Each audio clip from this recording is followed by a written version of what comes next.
Ashama akkam jirtu daawwattoota eebbu eebbaaf daawwattoota eebbaaf akkam jirtu mee fayyaa keessanii nagaa keessanii daawwattoota keetiin akka bariin nagaa keessanii maal achi lolu hin bareeddu ko jirtu miti ofii fay harka jechuun waan tokko asoo maal jechuudha yaa ummata nana yaa ummata jaalatama yaa ummata fiqirii jedhin eebbu yaa ummata fiqirii yaa viidiyoo arrabaa yoo ta'e malee viidiyoo waan ta'e yoo ta'e malee isin ilaaluu diddaniittu maal ka ijoollee arraban ilaalina maal taatanii arrabni nama salphifti maal yeroodhaaf nama kolchiifti garuu booddee nama salphifti keessattuu warri nama arrabsitanii ta'u namoonni warra arrabaa viidiyoo warra arrabaa feetanii ta'u feenasii ta'uu barbaadan nama salphifti gaaf tokko.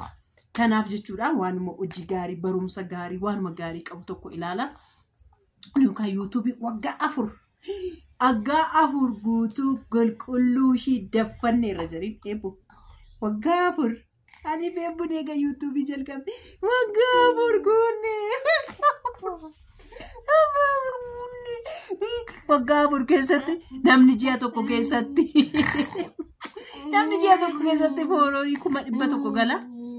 Nuyi garuu waggaa afur keessatti 11 irra jirra galatooma warri isin immoo fooloo nu gootanis warri subscribe nu gootanis galatooma galata guddaa qabdu si warri wannoo jechuudha warri isin 11 nu galchitanii warri karaa maafaan 15 nu galchitan waggaa afur jidduutti gaara gabitan odeessa kajolle bareedduu konnatti odeessi itti odeessi Eshi akkam jirtoni nagaa keessanii maal amma mucattiin numti kun garaadhuma sin laaffiftee dhuma yoo dhuma kunoo tamnumti ishii kun akkasitti haadha ishii faanaa sii taphattu kun ikkoo garaadhuma sin laaffiftee 100 kun gashitanii hin ilaaltanii maaloo ilaaltaniif yaa rabbii koni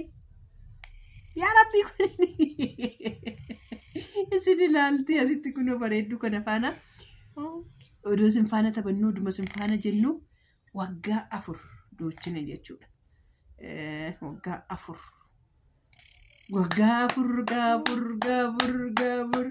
eebbu waggaa 3 taate jalqabde YouTube waggaa 7 taatetti ngaa jedhani namoonni tarii sheeridhaan tarii waan ta'e mana kanatti dhuftanii eebbuun koo mucaa waggaa 7ti mucaa bareedduu kanadha akkasumatti asitti kunoo wajjin taphachaa oollu kanadha.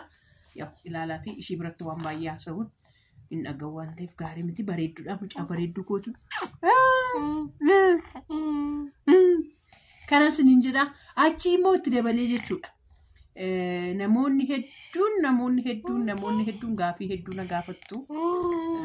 Gaafii sanii gaaf tokko sinii deebisa. Guyyaa qaba guyyaatti gaafiin namaa deebi'u. Gaaf tokko garuu sinii kan deebisa.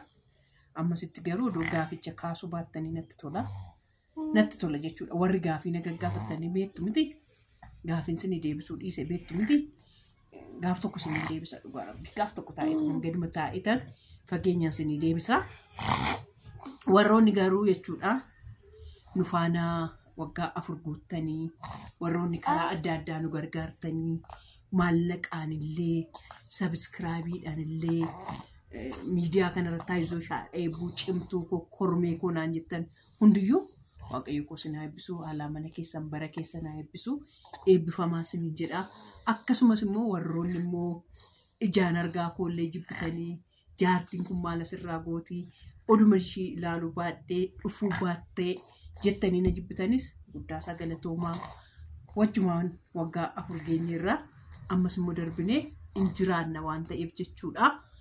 Kan baata akkasumatti wajjin akka waggaa eessaataanus waliin kabajuu dandeenyu waliin dabarsuu dandeenyu waaqayyo nu gargaaru ijoolleen gana YouTube jalqabdanis jabaadhaa arraba waan hedduu jira ka social media kan arrabaa jiraatanii mata hedduu jira waan hedduu jechuudha waan hedduu waggaa arfan kana keessatti waan anan hin dabarsine hin jiru waan hedduun dabarsee waan nama gammachiisu dabarseera waan nama gaddisiisu dabarseera waan baay'een dabarsee kana gidduutti daawwattoonni koo guddaasaa galatoomaa waaqayyo koo sinaa eebbisu jara koo jira kun waan ol mari'atanii dhufanii waan gaariidha. Viidiyoo kana sirriitti ilaalaati doolaarii sirriitti lakkaa'uti abbaa eebbuu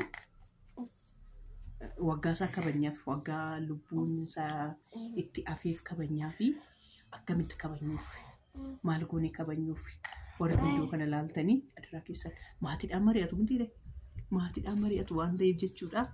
Waan an godhee kabajuu fi qabu akkaataan itti kabajuu fi qabu natti himaa bishaanitti naqumoo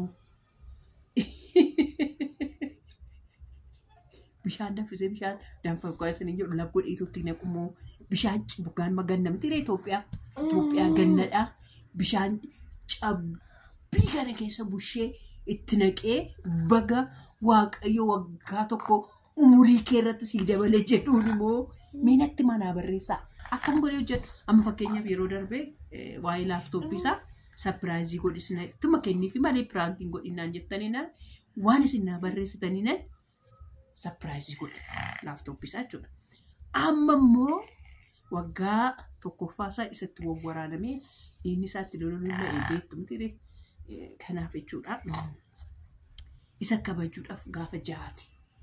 Miinatti maa akkamitti kabajuufiif dhugaa torbee meeqa qabnaa? Torbee lama akkasii.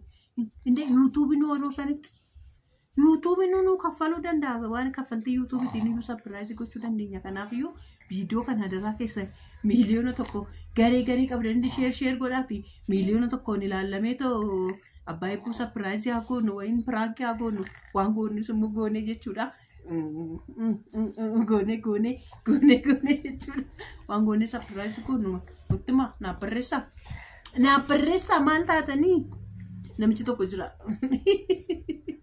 Siniin jedhaa bareeddota koo qaqqaalota koo isinan jaaladhaa yaa muka garaatti naaf ta'e beeku waan hunda na argasi waan nan kajeelchifne jiru ijoollee moo ganna waan mu argine ma kajeelchisaa waan nan kajeelchifne jiru ijoollee kun maal mo isaan wallaale maayidha waan isaa natti maame naa barreessaa mee ijoollee keessatti warri shamarranii naa barreessaa ilaa lafnumti kunillee natti bakka waan inni nan kajeelchifne jiru waan isaa wallaale waanuma isaa wallaale maluma isaa wallaale.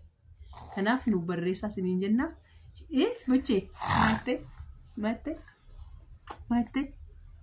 maatte nagaa keessaniittini nagaa noolaa jedhi nagaa noolaa dinqa naa koomantii keessan nu barreessaa siniin jenna.